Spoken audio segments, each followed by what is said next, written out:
विलास महादेव कोकरे, राहणार ढाकाळे, तालुका बारामती। मी नवनाथ ग्रामीण पतसंस्था मर्यादित करंजे या संस्थेचं दूध व्यवसायासाठी 2017 साली माझ्या भावाने आणि मी दूध व्यवसायासाठी कर्ज घेतलं होतं। त्या सदरच्या कर्जाची परतफेड दूध व्यवसायातून करत होतो, पण 2-3 वर्ष झालं दुधाचा व्यवस्थित हिशोब न मिळणे, बनावट पद्धतीचे शिल्पा मिळणे अशा प्रकाराला कंटाळून मी माझी स्वतःची 2 एकर जमीन विकून पैसे भरायला गेल्यानंतर मला असं निदर्शनात मी संबंधित सचिवाला खाते उतार्याची मागणी केली, तर संबंधित सचिवाने मला असं सांगितलं की तुम्हाला खाते उतारा देता येणार नाही। तर मी त्या सचिवाला म्हणलं बाबा तुम्हाला खाते उतारा का देता येणार नाही, मी माझी जमीन विकून तुमचे पैसे भरतोय।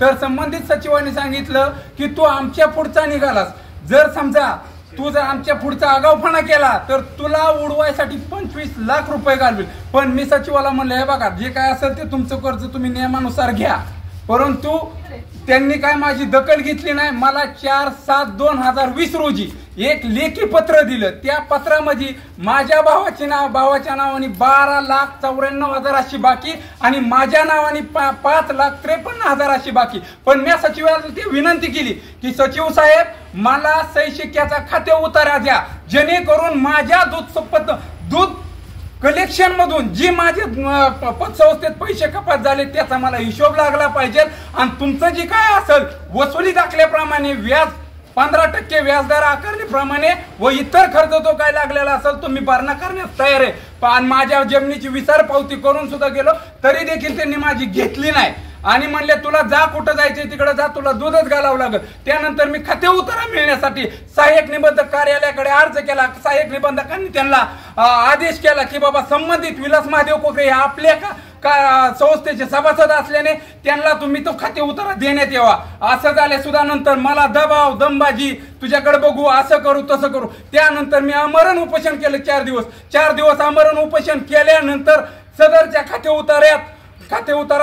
उतारा दिल्यानंतर त्याच्या आधी एक ऑनलाईन प्रिंट दिली होती, त्याच्यात आणि त्या पत्र दिलेल्यात आणि त्या खाते उतार्यात मला तफावती आढळून आले। त्याच्यानंतर मी सहाय्यक निबंधक कार्यालयाकडे सदर पतसंस्था ही गैरव्यवहार करत असल्याचं माझ्या निदर्शनात येत आहे। साहेब मी काय असेल ते माझे रीतसर पैसे भरण्यात तयार आहेत, परंतु मला मिलिंद टांगसाळे यार यांनी कुठंतरी हा विषय मिटवा साहेब, मी नियमाने पैसे भरतो पण आवाची 6 व्याजदराच्या आकारणी मी साहेब भरणार नाही काय, तरी सुद्धा मला त्यांनी ते कुठलाही न्याय दिला नाही। त्यानंतर मी साहेबांना आत्मदानाचा इशारा दिला, त्यावेळेस मी आत्मदानाचा इशारा दिल्यानंतर पोलीस प्रशासनाने पण मला हे केलं, बऱ्याच प्रयत्न केला आणि माझ्यावरती खोटा गुन्हा दाखल सुद्धा झाला। त्याच्यानंतर मी जामीन घेतला बाहेर आलो। त्यानंतर आता 2004 महिन्यात जो काय खाते उतारा आला त्या खाते उतार्यावर माझ्याकडे जी काय दुधाची स्लिप होती ती काय मला दिसून आली नाही। त्यानंतर मी नवीन यार आलते त्यांच्याकडे यारला ते डॉक्युमेंट दाखवले, साहेब असं असं होतं, मी माझे काय असेल ते पैसे भरतो, माझा संसार यात उद्ध्वस्त होत चाललाय।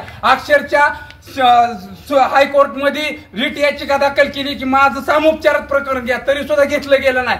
सरकारने सुद्धा नाही माझी बाजू मांडली की बाबा ह्या माणसाचं ह्याचा संसार उद्ध्वस्त होतोय की घ्या बाबा ही 2 प्रकरण सामोपचारात, असं सुद्धा कुठं केलं नाही। आवाच्या 12 लाखाची 36 लाख रुपये मागणी करत आहेत।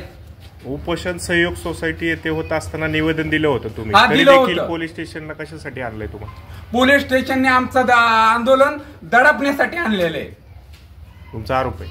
हा, आम्हाला न्याय मिळत नाही। पूर्ण सदरील आंदोलनामध्ये आम्ही निवेदनं दिली होती, त्या आंदोलनात आम्ही असं पत्रामध्ये नमूद केलं होतं की आम्ही लोकशाही मार्गाने संविधानिक मार्गाने आम्ही कोणत्याही खाजगी जागेत आंदोलन करत नाही, सार्वजनिक जागेत जिथं शासनाचा फंड पडलाय अशा सार्वजनिक जागेत आम्ही सहयोगच्या समोरच्या बाजूला आंदोलन करून कायदेशीर मार्गाने आम्ही असा पत्रव्यवहार केलेला होता।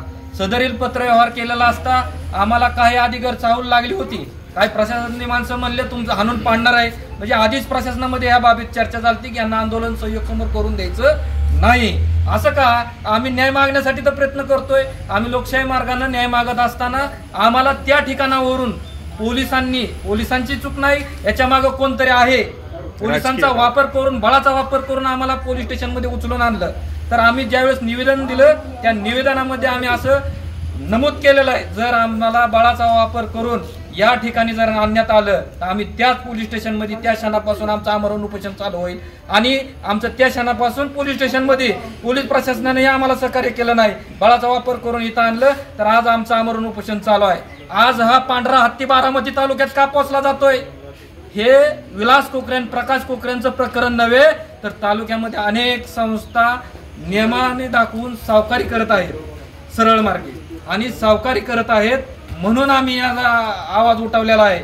आणि बारामती शहरातले सहाय्यक निबंधक यांचा काय यामध्ये रोल आहे? सदरील सहाय्यक निबंधक घरगाड्या गठ्ठोलेगत आहेत बारामती तालुक्यामध्ये.